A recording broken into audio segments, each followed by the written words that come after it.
I'm your typical 21-year-old American girl. I grew up in the suburbs and had a pretty nice upbringing. Unfortunately, I had been a total party girl up until the time I turned 20. That was when I started getting my stuff together. I nearly died of alcohol poisoning one night, and despite being surrounded by some of my friends, nobody even bothered to help me. Even when it was obvious that something was wrong, I'm not going to lie to you, I was a really crummy person when I was younger. One of the things I remember doing with my friends was teasing a really unpopular kid. I get asked out by a fair amount of guys, and I'm not the ugliest girl in the world. My friends and I all had an Algebra 2 class towards the end of high school, and one of the boys in it always seemed to be checking me out. I really regret being mean and teasing him because he was honestly a pretty nice kid, just kind of socially awkward and completely lacking in any sense of fashion or style. One day after class, my friends and I were talking about a party for that weekend. He must have been listening in on our conversation because he came up to me and asked if I needed someone to go to the party with. I don't really know what he was expecting, but I went with it on a whim. I told him that I really needed a nice guy to go with me so people would think I have a boyfriend. He agreed to go with me and said that he would pick me up before the party. We exchanged phone numbers, and that was that. My friends and I were already plotting on how we were going to embarrass him on the night of the party. I told him that it was a professional party. He told me that he had to go out and buy a tuxedo then. Me, being the horrible person I was back then, totally agreed. He picked me up in his mom's car before the party on Friday night. He even brought me flowers. It was at that point that I started to feel guilty and kind of wanted to abandon the whole thing. I couldn't do it, though. My friends would have been really mad at me. They got 2 giant tubs of mayonnaise that they were going to pour on top of him. It was my job to have him stand for a picture and get him in the right position. Then I will tell them that I had to go to the bathroom real quick and for him to stay in place, and that's when my friends were going to pour the mayonnaise on him. Again, I regret that whole role I played in this whole thing. I even felt guilty at the moment when I walked away, and I actually went to the bathroom. I didn't want to watch it happen. From what I heard, he started crying and went back to his car and drove home immediately. I thought that would have sent some kind of a signal that I really wasn't interested in dating him. Well, he didn't quite get that signal, because he still kept trying to talk to me and go out on another date. He even tried asking me where I went that night, and it made me feel even worse than I already did because he didn't even realize that I was in on the joke. Like he thinks he randomly got mayonnaised.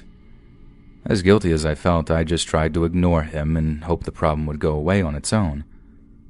We only had another month or so of algebra, and it was every other day, so I figured the number of times I had to see him were limited. Well, he never actually got the hint. He found me on Facebook and messaged me on there. He somehow found my phone number, which I still don't quite understand how he did it either. Suffice to know that he still regularly made an attempt to date me for a very long time. I tell you this story not for fun or to brag, but because this guy, Donald was his name, continued his interest in me for 6 years. Still, even to this very day, we've been out of high school for years now, and he still messages me or reaches out in some way every few weeks. After I started getting my life together, I tried explaining to him that I wasn't interested in him, but he never really got the message. I work a night shift job now, at a gas station on the edge of town. For the most part, we only really ever got truckers and the occasional traveler. Anything else is pretty rare, but sometimes on certain nights, around 3 o'clock in the morning, Donald will show up, and he's not looking to get gas. He's looking to get me. It's only happened 3 times now, but they were honestly pretty horrifying, and I nearly called the police the last time. I think I will if he shows up again. The first time he showed up where I worked, he tried pretending like it was a coincidence. Like, "Oh, hey, I didn't know you worked here. I was just buying one candy bar at a gas station at 3 o'clock in the morning." You know, the usual. That night was really weird. The second time he came by, he told me that it was a long drive from his house to the gas station, but he said that it was worth it because the candy bars at this gas station were the best. Bear in mind, this guy was buying plain Hershey milk chocolate candy bars every time he came in, and not in bulk either, literally just one every single time he came in. Like, Could you get any weirder? This last time that he came, though, that was the time that really freaked me out. He's a lot rougher now that he's been out of high school. I think he works at some kind of manual labor job, or maybe he's just a dirty person. He always looks really disheveled when he comes in. And he walked into the gas station, bought his usual chocolate bar, but instead of leaving, he just stood there. I was standing at the cash register, just kind of awkwardly waiting for him to go, but I handed him back his change and receipt and just watched him stand there and stare at me, like dead-on staring me in the eye. I felt extremely uncomfortable and didn't know exactly how to end the social interaction.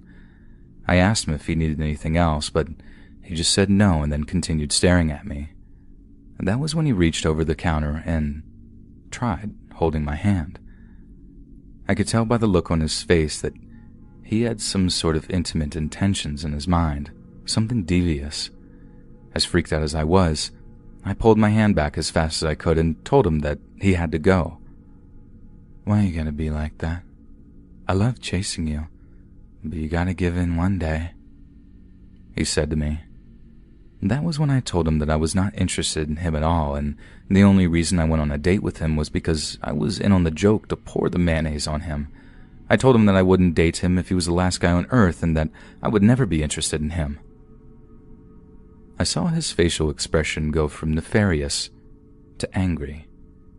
He knocked a bunch of gum off of the gum rack before storming out. Before he walked out the door, though, he stopped and looked me right in the eye and said, "I'll have you one day, you little pretty princess." And then he left. I had no idea how to respond. I don't even know what to do about the situation. He's not really doing anything illegal, I don't think, other than knocking things over. If I see him again, though, I might have to call the police. If this isn't stalking, then it comes pretty darn close, and the part that kills me about the whole thing is that I just want to put that phase of my life behind me. I don't want to think about being popular or partying or being mean to kids like him. I just want to save up some money, get my life together, and maybe find a good boyfriend, but yeah, that's my ongoing situation with a very creepy guy I played a prank on from high school, and looking back, I never should have gone along with it. I should have followed my intuition and done the right thing. Instead, I guess I have to pay my dues for what I have done in some way. Maybe this is some weird form of justice.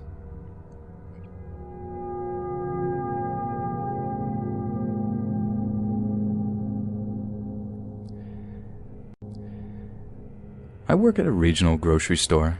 I'm a 26-year-old female. I graduated from college with a master's degree in psychology and still couldn't find a job. Due to family circumstances, I wasn't able to get my PhD, which was basically the bare minimum to land any decent paying job. So I was a little stuck. I even had a hard time finding a regular job. I had applied to a bunch of lower positions, but I kept getting rejected because I was overqualified. Over and over again, people told me that I would get too bored on the job, and so they wouldn't hire me. This made me livid. After a certain point, my student loan payments were due and I really needed the money. I had to ask my cousin's friend for a job. He was the manager at this regional grocery store. Literally the only position they had available was stocking shelves on night shift. I couldn't believe myself. I was so ashamed. I felt like I'd wasted years of my life and thousands of dollars in debt just to get a job anyone could do. But either way, the job itself wasn't all that bad. I was allowed to listen to my earbuds while I worked. This meant I could turn on my favorite podcast while working. My favorite murder, if you're wondering. I must have worked there for about a year before the big change came. Previously, the store closed down at 12 in the morning, but for whatever reason, that policy got changed and it became a 24-hour store with the exception of holidays and Sunday nights. It really sucked. What used to be my podcast and stock the shelves time kept getting interrupted by stupid customers asking where things were. That was fine. I didn't mind helping people out. I worked there after all. But they would literally ask me where the most obvious grocery items were. So many times I couldn't help but think, are you literally blind or stupid? But then there was one night when a very strange man came up to me. He had really buggish eyes. Entire body was round, and He had the longest nose hair I'd ever seen on a human being. It was like he took the hair right off of his head and glued it into his nose. I was down on my knees stocking the bottom shelf with pickles when he touched my hair. I had my hair in a ponytail that night, and he lightly caressed the part of it that was touching my back. I jerked back and asked, "Excuse me?" He tried playing it off like he had arthritis, but I knew that he was just being a creep. I asked him what he wanted. He stood there for a second. He seemed to be thinking of what to say, but only one word came out of his mouth. "You." He walked up closer to me and then started to smell my shoulder. It felt so weird, and I don't think I could have been more creeped out. I told him that if he doesn't need any help finding any items, then I had work I had to be doing. But he kept standing there. He started smiling real wide and then hugged me. "It's okay, darling. I'm going to take care of you." At this point, I was screaming inside of my own head. This freak was crossing a million different lines. I pushed him off of me and ran to get my manager, who was a larger guy. He'd have no problem fighting this creep if it came to it. The creepy guy followed me as I went too. The nerve on this guy. When he saw my manager down the aisle, he must have had second thoughts because he turned around and started running away. I explained to my manager everything that had happened, and he said he'd take care of it if that guy came back again.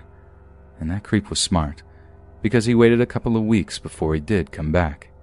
He waited long enough that the incident would not be on the tip of anyone's mind. I wasn't expecting him, and neither was my manager. I was standing there stocking a shelf like I always did, and all of a sudden I felt someone tugging my hair. They tugged really hard, and it really hurt my neck. They totally overpowered me and started dragging me across the floor. At this point, I hadn't even realized who it was until I looked up to see that man. He must have dragged me a solid 30 feet to the exit before someone saw what was going on. It wasn't my manager, but it was another one of the girls who worked with me. She started screaming like a banshee and running at him, and for one reason or another, he decided to run away again. I was beyond relieved. I couldn't believe that he was just going to walk up to me and start dragging me out of the store by my hair. What kind of psycho does that? It was all just truly horrifying. This was finally the incident that convinced the store owner that we had to have security if we were going to be open at night. We had a security guard somewhere on the premises after that, and I felt a lot safer. I'm still looking for a job in psychology, and I really hope I can get one soon. I felt like I really needed a break after having gone through all of this.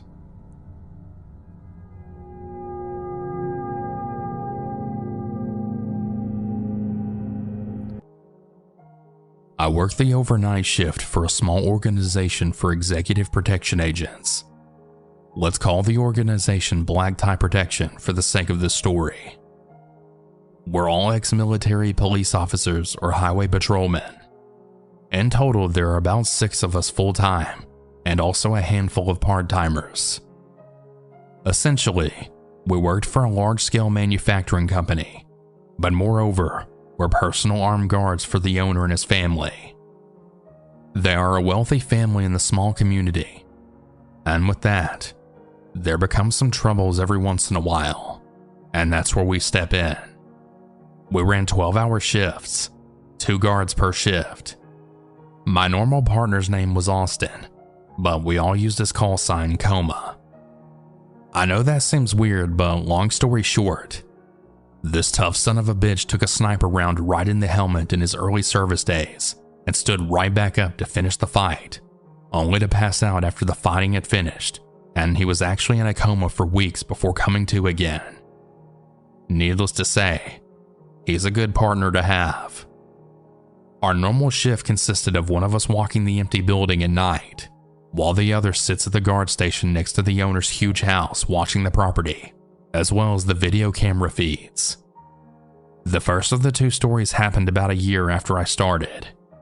People say that things happen when you least expect it, and that's exactly what happened. We had been doing our normal rounds and joking back and forth over the radio when I received a strange call over our secured radios. There was a slurred, deep voice. "Can anyone hear me?" I clicked the radio with the response. "Coma? Is that you messing with me?" He answered back quickly that it wasn't him. Then he said to whoever's on the line that it's a secured channel. After a few moments of silence, there was yet another strange call. It was the slurred, deep voice again. "Okay, good. You can hear me. I need you to help the person in the old house. I can't control myself for much longer." Then the radio goes silent. I immediately got back to the guard station, and both Coma and I tried multiple times to get whoever was on the radio to answer again, but there was no response. After a brief moment, the only old house we knew was the house that the owner had grown up in, and it wasn't that far off the property, and he keeps it out of nostalgia. We decided to go check it out. We got geared up and we jumped into the truck, then drove over to the old property. Now, this isn't a rundown house by any means. It was a nice 2-story house. It had a really big pool in the backyard, and it was very well kept. The first thing we noticed upon arriving was that the light that's usually left on in the upstairs room was off. There was an eerie stillness in the air. We made entry, and we started clearing the room one by one, and after what seemed like an hour of stress, we had finally cleared the entire house. Looking around once we regrouped, confused Coma then said to me, "Yeah, I think this was all just a prank." And just as we were about to leave, the radio cracked on again. Once again, the slurred, deep voice. "Oh no, it looks like you were too late. I guess it's a good thing no one uses the pool anymore." Then silence again. We rushed down and we all looked at the pool, but nothing. Getting frustrated and feeling played, we were just about to leave when I had spotted the pool house door was a little cracked. Using hand signs, I gestured guard up and moved towards the pool house. Upon getting to the pool house building, we burst through the door, our guns drawn, to then find something that still haunts me to this day. There was a female, maybe 20 years old, and she was stabbed so many times it looked like her body was Swiss cheese. Upon finding her, I had rushed to her side while Coma held the position at the door. Now, I had combat medic experience, so I had tried to find a pulse, but I didn't find one. Upon laying her down to try CPR, I realized her head had almost been cut off. After gathering myself, I also realized there was a smile drawn in blood right on her face, and the word almost written on her forehead. We called the police, and we secured the scene the best we could. It took about 2 weeks, but we finally heard the sick person that had done this awful act was a known convict that had actually been released only days before. He had lured the poor girl into the house by claiming it was his. That drawn-on smile still haunts me to this day.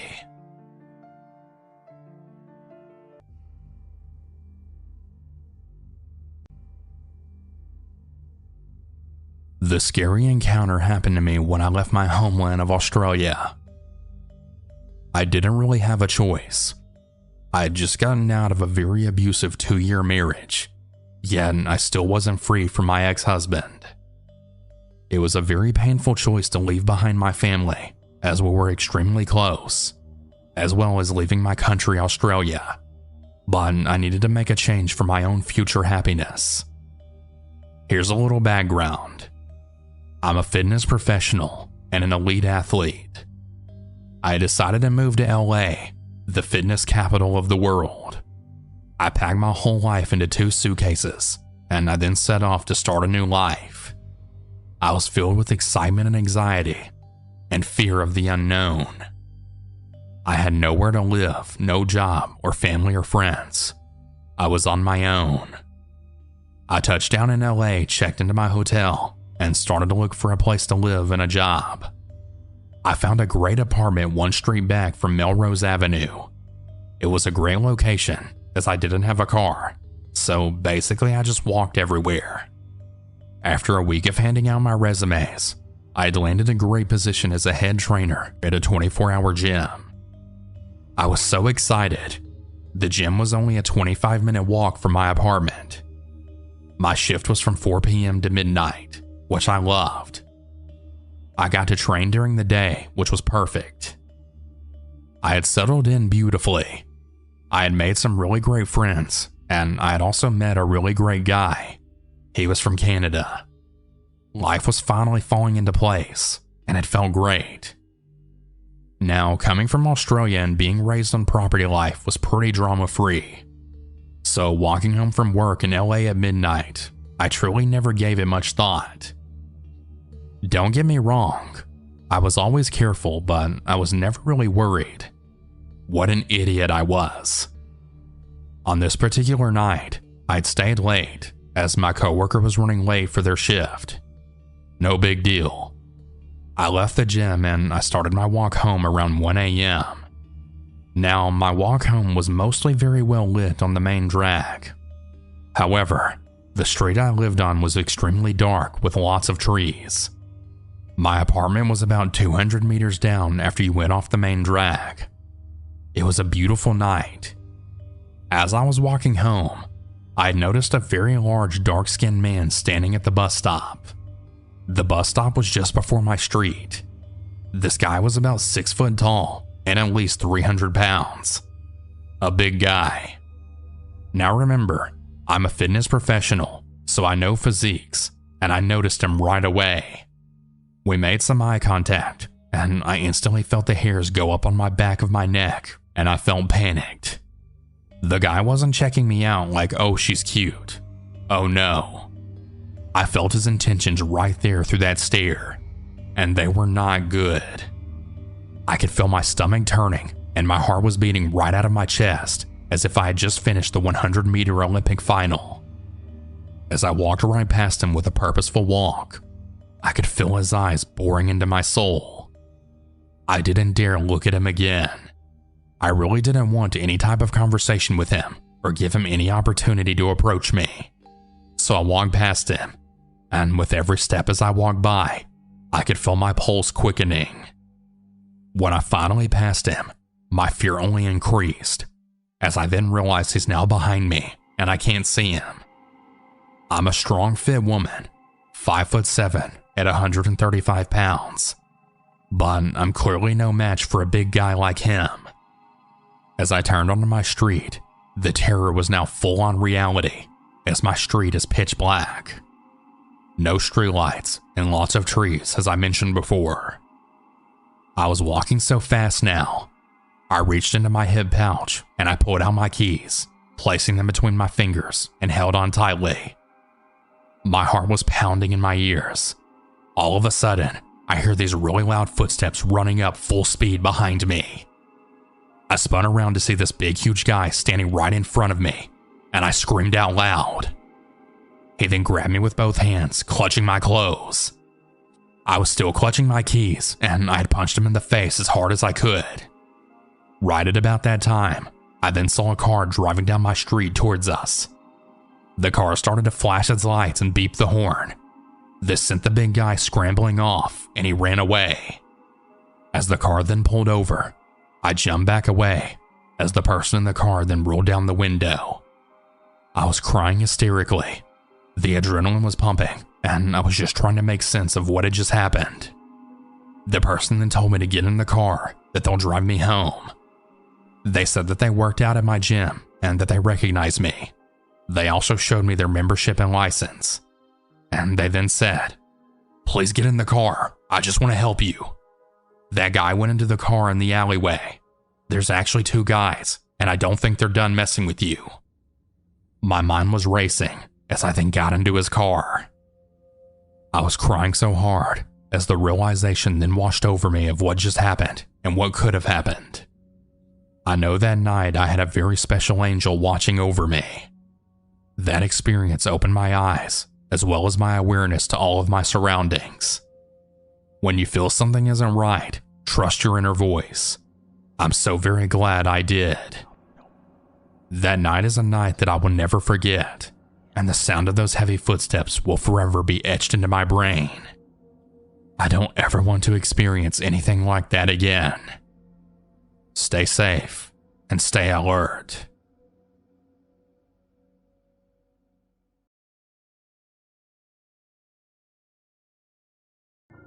About a year ago, in my final semester in college, I worked at a Shaw's grocery store in Boston, Massachusetts. For those of you who don't know what Shaw's is, it's basically a grocery store that's mainly based in the Northeast. I didn't have a car yet, so I mainly requested for day shifts as I've always been skeptical of the night. It wasn't that I hated them, it was more so the fear of what could happen, especially to a petite 5'7" girl like me. However, sometimes I'd be given a closing shift, much to my annoyance, as I had a 7:45 a.m. class and we closed pretty late. Whenever I did have a closing shift, we'd end up closing at 10, and it's about an hour's bus ride back home. My managers, being the jerks that they were, gave me a week of closing shifts knowing my situation. I was pissed, but whatever. It's a few $100s added to my paycheck, so I couldn't argue with that.